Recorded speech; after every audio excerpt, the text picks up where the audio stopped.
Welcome TNPSC toppers. ஃபைனலாக நமக்கு group 4 exam நடந்து முடிஞ்சிருச்சு. இப்போ அந்த குரூப் 4 எக்ஸாமுக்கான கட் ஆஃப் வந்து எந்த ரேஞ்சில் வரும் அப்படின்னு ஒரு ப்ரிடிக்ஷன் தான் பார்க்க போகிறோம். இது வந்து 100% கரெக்டாக இருக்கும்னு சொல்ல முடியாது.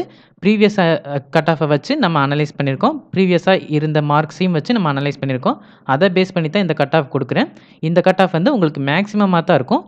அதனால இதே கட் ஆஃப் தான் வரும் அப்படின்னு சொல்ல முடியாது. இதை விட உங்களுக்கு குறையிறதுக்கு தான் அதிக வாய்ப்பு இருக்குது. இதை விட கண்டிப்பாக அதிகமாக வராது. இப்போ நீங்கள் போன வருஷ கொஸ்டினையும் இந்த வருஷ கொஸ்டினையும் கம்பேர் பண்ணி பார்த்தீங்கன்னா, போன வருஷ கொஸ்டினும் இந்த வருஷ கொஸ்டினும் ஒரே ரேஞ்சில் இருந்தாலுமே இந்த வருஷ கொஸ்டின் கொஞ்சம் ஈஸியாக தான் உங்களுக்கு தெரிஞ்சிருக்கும். தமிழும் மேக்ஸும் கொஞ்சம் ஈஸி தான். மேக்ஸில் வந்து ஒரு 4 கொஸ்டின் 5 கொஸ்டின் தான் டஃப்பாக இருந்துச்சு. மற்றபடி அவ்வளோ சிரமமாக இல்லை.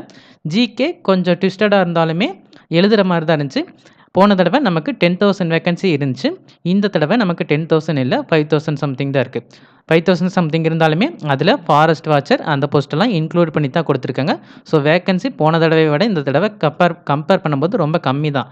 அதனால கட் ஆஃப் வந்து போன தடவை விட கொஞ்சம் அதிகமாக தான் இருக்கும்.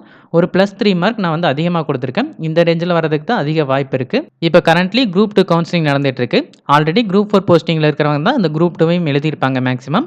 அவங்க வந்து குரூப் 2வில் வந்து போஸ்டிங் எடுத்துகிட்டு போனாங்கன்னா உங்களுக்கு அந்த குரூப் 4 எல்லாம் வேக்கண்ட் ஆகும். அந்த வேக்கண்ட்டையும் உங்களுக்கு சேர்த்து ரிசல்ட் விடும்போது உங்களுக்கு வேக்கன்சி ஒரு 10,000 அல்லது ஒரு 11,000 பக்கம் இன்க்ரீஸ் ஆச்சுன்னா உங்களுக்கு இந்த -3 மார்க் லெஸ் ஆகும். ஸோ அதை வந்து நீங்கள் நல்லா பார்த்துக்கங்க. அதனால கட் ஆஃப் வந்து ஓசிக்கு 171, 5,000க்கு சொல்கிறேன்.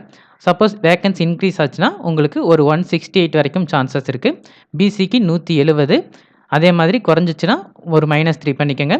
எம்பிசிக்கு 170, பிசிஎம்க்கு 163. இங்கே வந்து பிசிக்கும் எம்பிசிக்கும் ஒரே ரேஞ்சில் கொடுத்துருக்கீங்கன்னு கேட்கலாம். மேக்ஸிமம் இந்த ரேஞ்சில் வரதுக்கு தான் சான்சஸ் இருக்குது. இதை விட குறைஞ்சாலும் நீங்கள் சந்தோஷப்பட்டுக்கலாம். பட் இதை விட அதிகமாக போகிறதுக்கு வாய்ப்பு கண்டிப்பாக இல்லை. அதுக்கடுத்தது எஸ்சிக்கு 167, எஸ்சிஏக்கு 165, எஸ்டிக்கு 163.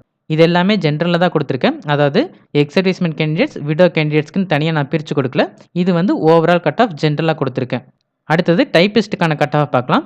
டைப்பிஸ்ட்டுக்கான கட் ஆஃபும் உங்களுக்கு பெரிய சேஞ்ச் இருக்காது. நீங்கள் ஜென்ரல் எவ்வளோ மார்க்கு பார்த்தீங்களோ அதுலேருந்து ஒரு 6 மார்க் 7 மார்க் வந்து நீங்கள் லெஸ் பண்ணிக்கலாம். ஓசிக்கு 165, பிசிக்கு 164, எம்பிசிக்கு 164, பிசிஎம்க்கு 159, எஸ்சிக்கு 161, எஸ்சிஏக்கு 159, எஸ்டிக்கு 157. கண்டிப்பாக இதை விட எச்சாகாது. இதை விட கம்மியாக தவறும் நீங்கள் நம்பலாம். சப்போஸ் நீங்கள் இந்த பார்டர் ரேஞ்சில் இருக்கீங்க அப்படின்னு நீங்கள் திங்க் பண்ணிங்கன்னா நீங்கள் அடுத்த எக்ஸாமுக்கு படிக்க ஆரம்பிங்க. தொடர்ந்து படிச்சுட்டே இருந்தால் உங்களுக்கு கண்டிப்பாக நெக்ஸ்ட் இயர் எலெக்ஷன் இருக்குது. ஸோ அந்த டைமில் வந்து உங்களுக்கு வேகன்சி ஹியூஜ் வேகன்சியாக வரதுக்கு சான்சஸ் இருக்குது. அப்போ வந்து நீங்கள் ஈஸியாக கிளியர் பண்ண முடியும். அதனால் நீங்கள் படிக்கிறத மட்டும் கைவிட வேண்டாம். தொடர்ந்து நீங்கள் படிச்சுட்டே இருங்க. இதை விட நீங்கள் ஒரு 3 மார்க் கம்மியாக இருந்தாலுமே நீங்கள் கொஞ்சம் கான்ஃபிடென்ட்டாக இருக்கலாம்.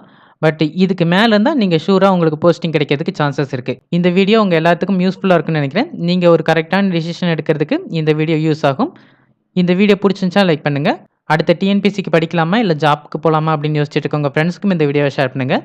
இது ரிலேட்டடாக வேறு ஏதாவது டவுட் இருந்தால் கமெண்ட் செக்ஷனில் கேளுங்க. மறக்காமல் சப்ஸ்கிரைப் பண்ணுங்கள். தேங்க்யூ.